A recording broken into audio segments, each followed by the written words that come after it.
yung pagkawala ng production value nung sayo, na may dalawang dancers lang as compared to sa kanya, na ang daming sumasayaw around him, ano, ang babawi mo doon, intensity. Kasi po, parang palagay ko po, hindi naging showstopper yun. Hindi, showstopper yun. Showstopper yun. Kaso siguro, naka-apekto kasi lumilihis ka pa rin ng tingin. Pero intense yun dapat.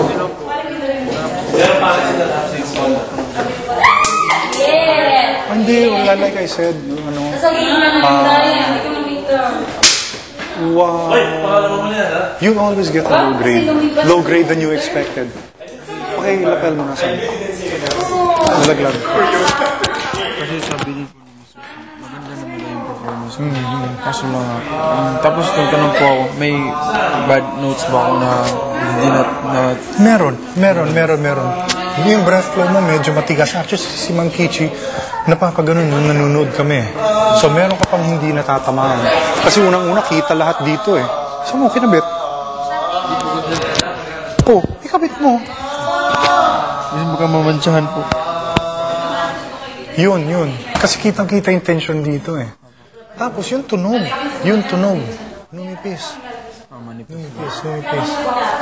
So yun, I think yun ang kailangan mong ano yung van pa, yung focus. Practicein mo yun, galaw ka ng galaw. Huwag ka matakot tumutok. Huwag ka matakot. You deserve, you owe it to yourself na ano, ka mahihiya. Nahihiya ka pa eh. Nahihiya ka pa konti eh. Yung parang sa audience. Oo.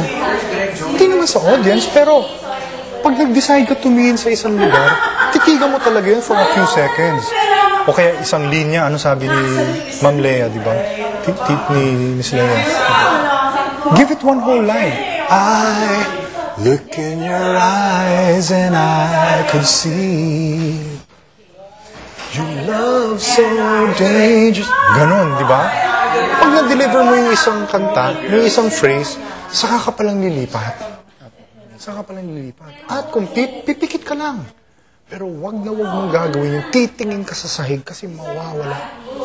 Kung titingin ka sa sahig, dahil drinamahan, yun. Pero yung gagalaw ka na, look in your eyes and I can see. Oh, kita mo yung effect nun? Simple lang yung galaw na ginawa mo, pero tumingin ka sa mata, nawala. Nawala na naman yung focus mo. Diba? So, kung gaganon ka man, dahil kung titingin ka sa sahig, kasi gumanong ka, may big deal. Diba? Tapos yung nota. Pero more than anything else, yung tingin mo, gamitin mo yun. Tandaan mo, yung mga tao yun, ikaw, ang lakas-lakas mo sa tao.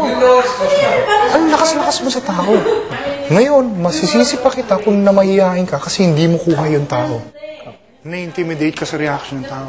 Pero yun ang sinasabi ko kila Miguel, kila ano eh. Yung energy ng tao, yun ang kunin mo. Yun ang kunin mo. Kung pangit yung energy ng tao, doon ka maninindigan. Pero kung malakas ang energy ng tao sa'yo, ano mo yun? Hanguin mo yun. Tapos ibalik mo. Sige po. Ganun. Hindi mo kayang talunin yung 500, 600 people. Diba? In fact, kahit magkalat ka doon, sila, si Van pa rin eh. Ganun. What more kung ganun, kita mong mahal ka ng tao, tanggapin mo yun. Since mahal nyo ako, titingnan ko kayo. Bibigay ko yung gusto nyo. Since mahal ako ng tao, bibigay ko, hindi ako nahihiya tumingin. Confidence. Yun. Focus and confidence. Tas, ramdamin mo yung bato ng tao sa'yo. Kanina po parang hindi ko po talaga narinig yung acoustic kasi sobrang hindi ko talaga marinig. Hindi, pero hindi ka nawala sa tono. Hindi ka nawala sa tono nung nando ka sa taas. Hindi, okay. Matalas sa tenga mo kasi nagbababa ka eh. Tanggalin mo na yun. Nasisintunado ka lang kung kulang ang breath flow mo. Yun po. Actually, pero sa tenga... Gumalaw po ako parang dun sa fire. Gumalaw po kasi parang gano'n. Ayun, nagulat yung sistema mo. Pero yung tenga, wala ka ng problema sa tenga. Yung mga adlib na inisip mo, ikaw nag-isip nun, hindi naman ako nag-isip nun eh. Wala ka ng problema sa tenga. Kahit walang monitor doon, mairaraos mo yun. Yun, so tanggalin mo na sa mga insecurities mo yun. Wala yun. Kung nawala ka man sa tono kanina, ang bahagya, kasi nakakulang ka ng breath flow. Yun lang. Technical lang. Technical.